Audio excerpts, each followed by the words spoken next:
लेह और लद्दाख में आखिरी कुछ दिनों में जो हुआ उसने पूरे देश को चौंकाया है। रोड्स पर यूथ, सोनम वांगचुक जैसे एक्टिविस्ट और लद्दाख की पूरी पब्लिक स्टेटहुड और स्पेशल कॉन्स्टिट्यूशनल स्टेटस की डिमांड के लिए उठ खड़ी हुई है। इस वीडियो में हम लद्दाख के प्रोटेस्ट के हर पहलू को समझेंगे, शुरुआत से लेकर आज तक, और देखेंगे कि आगे क्या हो सकता है। बात दरअसल ये है, दशकों से लद्दाख दुनिया के लिए अपनी अनूठी सुंदरता, प्राचीन बौद्ध मठों और नाजुक पारिस्थितिकी का प्रतीक रहा है। लेकिन 2019 के बाद से यहाँ ऊंचा पहाड़ी इलाका असंतोष, बड़े पैमाने पर विरोध और संवैधानिक अधिकारों की एक जिद्दी लड़ाई का केंद्र बन गया है। जिन्होंने राजनीतिक फैसले का जश्न मनाया था, लेकिन आज अपने अस्तित्व की लड़ाई लड़ते हुए अनिश्चितकालीन भूख हड़ताल पर है। कहानी की शुरुआत होती है 5 अगस्त 2019 से। भारत सरकार ने एक ऐतिहासिक घोषणा की। संविधान के अनुच्छेद 370 को निरस्त करते हुए जम्मू कश्मीर राज्य का विशेष दर्जा खत्म कर दिया गया। इस पुनर्गठन के तहत लद्दाख को जम्मू कश्मीर से अलग कर एक केंद्र शासित प्रदेश यानी यूनियन टेरिटरी घोषित किया गया। शुरुआत में लेह के मुख्य रूप से बौद्ध बहुल जिलों में इस फैसले का स्वागत हुआ। सालों से लद्दाख के लोगों ने खुद को श्रीनगर और जम्मू की सरकारों से उपेक्षित महसूस किया था। उनका मानना था कि उनके अलग सांस्कृतिक और भौगोलिक ज़रूरतों को नज़रअंदाज किया जाता था। केंद्र शासित प्रदेश बनने का मतलब था सीधे दिल्ली से ध्यान और फंडिंग और तेज़ी से विकास का एक मौका। लेकिन यह जश्न ज़्यादा दिन नहीं चला। जैसे जैसे विवरण सामने आए, एक बहुत महत्वपूर्ण बात सामने आई। लद्दाख को बिना विधानसभा वाला केंद्र शासित प्रदेश बनाया गया था। यह उसी दिन बने दूसरे केंद्र शासित प्रदेश जम्मू कश्मीर से मौलिक रूप से अलग था, जहाँ अपनी विधानसभा बरकरार रखी गई थी। यह अंतर इस संकट का केंद्र बिंदु है। लद्दाख सीधे केंद्र सरकार के नियंत्रण में आ गया, जिसका प्रशासन एक नौकरशाह उपराज्यपाल द्वारा चलाया जाने लगा। इसका मतलब था कि अब लद्दाख के लोगों के पास अपने स्थानीय मुद्दों पर कानून बनाने की शक्ति नहीं रह गई थी। जल्दी खुशी की जगह गहरी चिंता ने ले ली। आज लोगों की मांग है कि लद्दाख के लोगों का विश्वास टूटने लगा है। उन्हें लगा कि उनकी आवाज़ फिर से दबाई जा रही। इसी चिंता ने जन आंदोलन को जन्म दिया, जिसकी अगुवाई 2 प्रमुख संगठनों ने की। लद्दाखी आउटफिट के छठे अनुसूची के लिए समन्वय समिति SKSC और केंद्र शासित प्रदेश लद्दाख के लिए राज्य विधानसभा स्टेटहुड की मांग करने वाली संयुक्त जन समिति। इनके प्रमुख 4 मांगे हैं। राज्य का दर्जा, यानी लद्दाख को पूर्ण राज्य का दर्जा दिया जाए ताकि यहाँ की अपनी चुनी हुई विधानसभा हो जो स्थानीय मुद्दों को पर फैसला ले सके। संविधान की छठी अनुसूची के तहत सुरक्षा, यदि राज्य का दर्जा नहीं मिलता तो छठी अनुसूची के तहत स्वायत्त परिवर्तीय परिषद को अधिकार दिए जाएं। इससे जनजातीय समुदायों को भूमि, संसाधनों और सांस्कृतिक पहचान पर संवैधानिक सुरक्षा मिलेगी। नौकरियों और भूमि की सुरक्षा, लद्दाख के युवाओं के लिए सरकारी नौकरियों में आरक्षण और बाहरी लोगों द्वारा जमीन खरीदे जाने पर रोक लगाई जाए। 2 सांसदों का चुनाव क्षेत्र, लद्दाख के दोनों जिले लेह और कारगिल के लिए अलग अलग लोकसभा सीटें आवंटित की जाए। लद्दाख के लोगों का डर है कि बिना इन सुरक्षाओं के बाहरी लोग और बड़ी कंपनियां यहाँ की ज़मीन और संसाधनों पर कब्जा कर लेंगे, जिससे उनकी सदियों पुरानी संस्कृति और पारिस्थितिकी खतरे में पड़ जाएगी।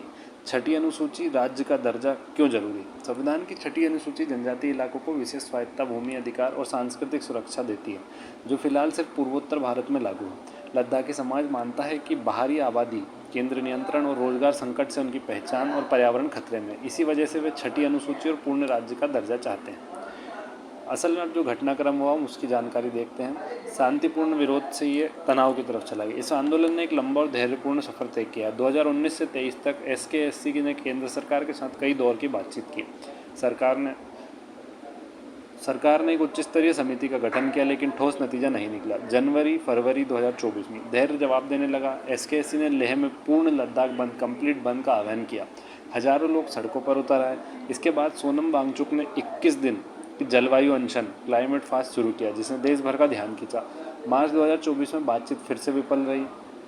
आंदोलन और तेज हो गया। मई से जून 2024 तक लोकसभा चुनाव के बाद आंदोलनकारियों ने फिर से सरकार से बातचीत की, उम्मीद की, लेकिन कोई ठोस प्रगति नहीं हुई। वर्तमान स्थिति में जो अनिश्चितकालीन भूख हड़ताल और कि आज स्थिति बेहद गंभीर है। निराशा की पराकाष्ठा में SKSC सदस्यों और स्थानीय नेताओं ने जून 2024 से लेह में अनिश्चितकालीन भूख हड़ताल यानी इंडेफिनाइट हंगर स्ट्राइक शुरू कर दी। कई प्रदर्शनकारियों की तबीयत बिगड़ चुकी और उन्हें अस्पताल में भर्ती कराया गया। लेकिन कारगिल की स्थिति थोड़ी अलग है। वहाँ के नेता भी अधिक अधिकार चाहते हैं, लेकिन उनकी मांगें कुछ भिन्न है, जिससे लेह और कारगिल के बीच एक रणनीतिक एकजुटता की कमी दिखाई देती है। हिंसा की कोई बड़ी घटना अभी तक नहीं हुई, लेकिन तनाव बना हुआ है। प्रशासन ने सुरक्षा बलों की तैनाती बढ़ा दी है। खबरें हैं कि केंद्र सरकार फिर से बातचीत के लिए तैयार हो सकती है, लेकिन अभी तक कोई औपचारिक बैठक नहीं हुई है। अब हम देखते हैं कि इस पूरे प्रोटेस्ट के जो मुख्य मेन फेस हैं, सोनम वांगचुक के ऊपर देश में क्या आरोप लगे जा रहे हैं। उन पर लगाया जा रहा पहला आरोप है देश विरोधी और अलगाववादी प्रवृत्ति का होना। यह सबसे गंभीर आरोप है। आलोचक उन पर एक संवेदनशील सीमावर्ती क्षेत्र में असंतोष और अलगाववादी भावनाएं भड़काने का आरोप लगाते हैं। उनका तर्क है कि चीन के साथ तनाव के समय में उनका राष्ट्र विरोध राष्ट्रीय सुरक्षा को कमजोर करता है और विदेशी ताकतों के हाथ में खेलता है। ऐसी खबरें हैं कि सरकार ने इसी आधार पर उनकी गतिविधियों पर नजर रखी है।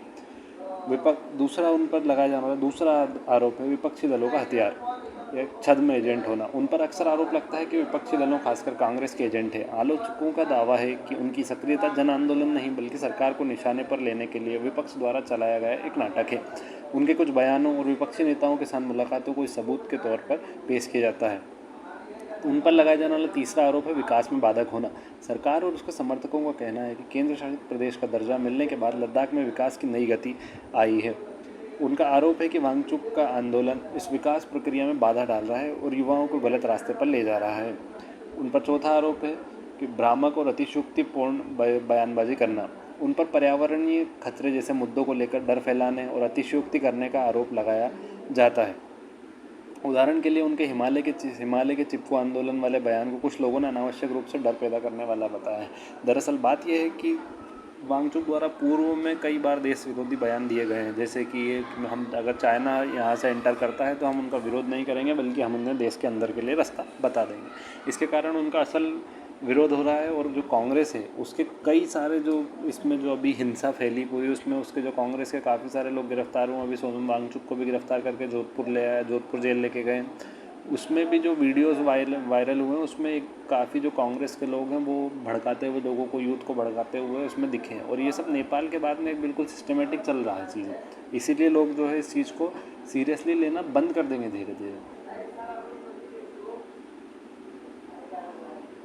लद्दाख के भीतर भी कुछ वर्गों की ओर से उन पर आरोप लगते हैं केवल लेह केंद्रित एजेंडा चलाना। कारगिल क्षेत्र के कुछ लोगों और नेताओं का मानना है कि वांगचुक का आंदोलन और उनकी मांगें मुख्य रूप से बौद्ध बहुल लेह के जिलों के हितों को दर्शाती है। उन पर सिया बहुल कारगिल की अलग चिंताओं और मांगों जैसे कि जम्मू कश्मीर के साथ फिर से जुड़ने की इच्छा को नज़रअंदाज करने का आरोप लगता है। हीरो की भूमिका पर केंद्रित होना या एकतंत्री होना। कुछ आलोचकों को कहना है कि वांगचुक आंदोलन को अपनी व्यक्तिगत छवि बनाने के लिए इस्तेमाल कर रहे हैं। उन पर स्थानीय नेताओं संगठनों जैसे कि SKSC के सामूहिक नेतृत्व को पीछे धकेलने का आरोप लगाया जाता है। उन पर यह आरोप भी है कि वे खुद को आंदोलन का चेहरा बना रहे हैं। वे चाहते हैं कि ये अलग स्टेट बने, पूरा मुझे विधानसभा बनाए और फिर वो CM बनना चाहते हैं। विकास के रास्तों में रोड़ा अटकाने का भी एक आरोप उनके ऊपर लगाया जाता है। लद्दाख में निवेश और औद्योगिक विकास चाहने वाले लोग जैसे कि पर्यटन उद्योग से जुड़े कुछ लोग या ऊर्जा कंपनियां मानते हैं कि वांगचुक की मांगें जैसे कि छठी अनुसूची और भूमि संरक्षण लद्दाख में बाहरी निवेश और बड़ी विकास परियोजनाओं में बाधा डालेगी। उन पर विकास विरोधी होने का आरोप लगाया जाता है। युवा शक्ति और मुद्दे आंदोलन का मुख्य चेहरा अब युवाओं का समूह जिसमें बेरोजगारी और सरकारी उपेक्षा को लेकर निराशा है। युवाओं ने इस बार आंदोलन को तेज और उग्र रूप दिया जिससे इसे देश भर में चर्चा मिल गई। पहले के शांतिपूर्ण आंदोलनों की तुलना में इस बार हिंसात्मक घटना ने पूरे लद्दाख को झकझोर दिया। ये जो हिंसा फैली ये कोई ज़बरदस्ती या इंस्टिगेटेड वाली हिंसा थी कि बिल्कुल फैलाई गई है। नेपाल के बाद में याद हो तो आपको काफ़ी ट्वीट्स हुए थे कि अरे नेपाल के जेनजी ने किया है, इंडिया में तुम भी करो, सत्ता पलट दो, ये कर दो, वो कर दो। काफ़ी बाहर से कुत्ते भौंक रहे थे, उसी का असर है। उसी के बाद ये उनको फैलाया गया। कांग्रेस का हाथ है इसमें, प्रॉपर हाथ है कांग्रेस का। ज़बरदस्ती इसमें टारगेटिंग की गई है कि बीजेपी के ऑफिस जला दिए, CRPF की गाड़ियाँ जला दी। ये कोई विरोध प्रदर्शन नहीं है। आप युद्ध करना चाह रहे हैं, देश में अशांति फैलाना चाह रहे हैं, मरोगे, मारे जाएंगे। आप 35 लाख की जनता में आपको अलग से कितनी सीटें चाहिए? हर 3,500 लोगों पे चाहिए एक सीट आपको। इन्हीं चीज़ों का विरोध हो रहा है। असल में बात यह है कि अब इन आरोपों के बावजूद अब सोनम वांगचुक लद्दाख और देश भर के एक बड़े वर्ग के लिए एक नैतिक आधार बने हुए हैं, जो उन्होंने लद्दाख के लोगों के अधिकारों और पर्यावरण की रक्षा के लिए समर्पित एक सच्चा समाज सेवी मानते हैं। असल में है नहीं, ये बस एक फसाड है, एक मुखौटा है जो उनने पहन रखा। उन पर लगने वाले आरोप अक्सर राजनीतिक दृष्टिकोण और हितों पर निर्भर करते हैं। ये टकराव मूल रूप से राष्ट्रीय सुरक्षा और केंद्रीकृत विकास के दृष्टिकोण और स्थानीय स्वायत्तता और पर्यावरण सुरक्षा की मांग के बीच का है, और वांगचुक इस बहस के केंद्र में खड़े हैं। असल बात यह है कि लद्दाख का संकट सिर्फ राजनीतिक अधिकारों का मामला नहीं है। यह एक ऐसी जनता की लड़ाई है जो अपनी पहचान, अपनी ज़मीन और अपने भविष्य को सुरक्षित देखना चाहती है। किंतु सवाल यह है कि देश की सुरक्षा और विकास की दृष्टि से महत्वपूर्ण सीमावर्ती क्षेत्र की जनता की आवाज़ सुनी जाएगी? क्या ऐसा समाधान निकलेगा जो लद्दाख की विशिष्टता की रक्षा करते हुए उसके विकास का रास्ता भी खोलेगा? फिलहाल लद्दाख की सर्द हवाओं में आशा की किरण और अनिश्चितता का गहरा अंधेरा दोनों साथ साथ मौजूद है। पूरे देश की नज़रें अब दिल्ली और लेह के बीच होने वाली किसी भी संभावित बातचीत पर टिके। इस इशू पर आपकी क्या राय है नीचे कमेंट्स में ज़रूर लिखिएगा और वीडियो को शेयर करें, लोग इस असली सच को जानें।